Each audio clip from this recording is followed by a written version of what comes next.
Hi, John here with L.P.M. Every so often I get asked by folks looking to purchase their first iPad which one they should buy, and find that they're sometimes confused about how to make sense of the various models that are offered. With what some might consider a departure from Apple's typical offerings of only a few options in a single product line, Apple offers the iPad 2 in 18 different iterations. But don't let that overwhelm you. It's easy to make sense of them once you understand the basic aspects that vary one model of iPad from another. Basically, the 18 models of the iPad 2 can be broken down into 4 simple categories: color, capacity, connectivity, and carrier. Under color, the iPad 2 comes in either black or white.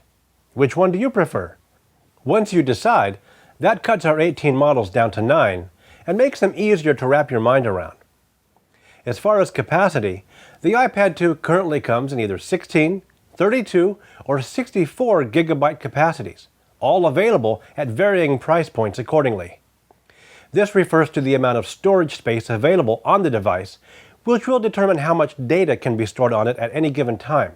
This data includes the iOS operating system itself, as well as any apps, app-supporting data, documents, photos, video files, ebooks, music from your iTunes library, or other multimedia content. You'll want to determine how much of your content you'll want to store on the iPad, leave enough wiggle room to install any apps you want or need, and choose your iPad model accordingly.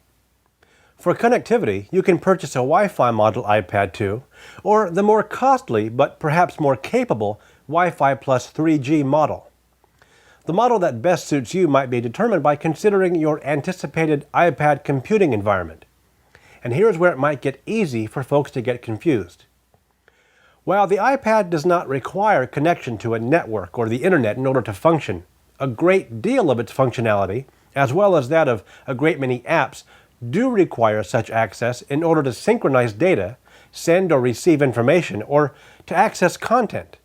If using a Wi-Fi only model, such network or internet access is only accommodated when the user is operating within an accessible Wi-Fi hotspot, such as their wireless home network, coffee shops, hotels, airports, or countless other hotspot locations. But depending upon your location, you might find that such wireless hotspots can be few and far between, and when computing on the go, consistent connectivity is rarely an option. Without the aid of perhaps a third-party device, such as a Verizon MiFi or similar options, but those considerations are beyond the purpose of this video. If you travel a lot but find that you don't often have convenient access to wireless hotspots, then the Wi-Fi only model iPad 2 might not be your best bet. The Wi-Fi plus 3G models afford all the same connectivity options available in the Wi-Fi only iPad, but also includes the added option of connecting to a cellular network for access to the internet or online data while on the go, or at least anywhere that the cellular network connection of choice can be accessed. These models feature extra built-in hardware that includes assisted GPS for accessing location-based services and information, as well as dedicated 3G cellular connection components housed under a black plastic strip across the top rear edge of the 3G capable iPad models. And this is where we get into our fourth category, that of carrier. In choosing a Wi-Fi plus 3G model iPad 2, you've got to make a decision about which carrier network you like to access when using a 3G data plan.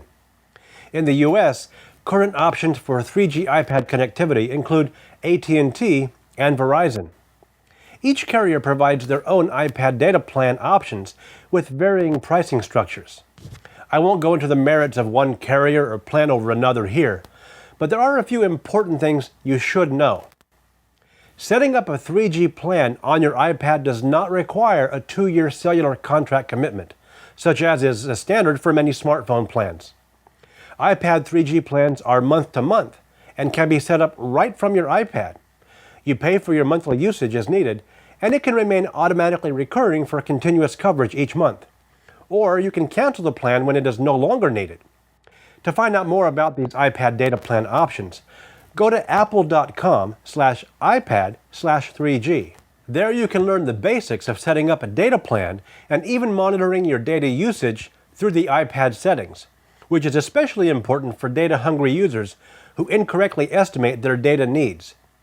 It's common for users to purchase the lowest price and lowest capacity data plans, thinking that they don't use their mobile browsers or exchange enough email to warrant a more ambitious plan. What many fail to realize is that a great many apps that they may have installed are actively attempting to exchange data all the time, and often in the background. Whether this is to update location data, gaming or social media status, or communication alerts, or any number of networked application functions, data can be eaten up without the user even being aware of how quickly their data limits are being reached. Try to do a thorough assessment of your overall iPad data needs and purchase a plan accordingly. The iPad 3G models are carrier-specific by design. You can't switch between carriers with your selected model. For example, you can't purchase the AT&T iPad, decide later that you'd prefer the Verizon data plan, and then switch carriers with the device or vice versa. The 3G hardware is designed according to connectivity protocols specific to each carrier, and may be best suited to you depending upon carrier access options in your area, or for where you expect to travel. AT&T connectivity includes standards that are used in many other parts of the world.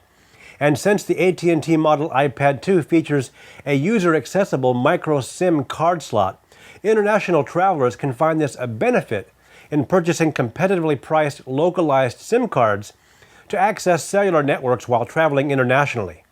The Verizon iPad 2 model does not feature a user-accessible SIM card slot and functions using cellular network technology that is not as ubiquitous in other parts of the world as that of the AT&T model.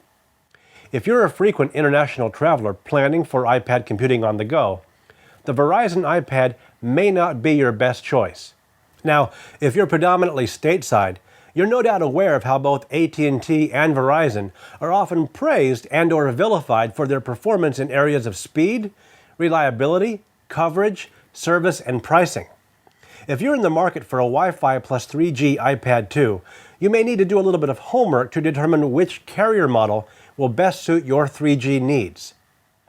I hope this video has helped offer you some insight about the various options between the iPad 2 models. If you'd like to know about my initial experiences with the iPad 2, feel free to check out my iPad 2 unboxing and first impressions video right here. Or my follow-up impressions after having spent some time with the device you can view by clicking right here. If you're seriously considering the purchase of an iPad 2, or can definitely see one in your future, I hope you enjoy yours as much as I do mine. Once again, I'm John with L.P.M, and thanks for watching.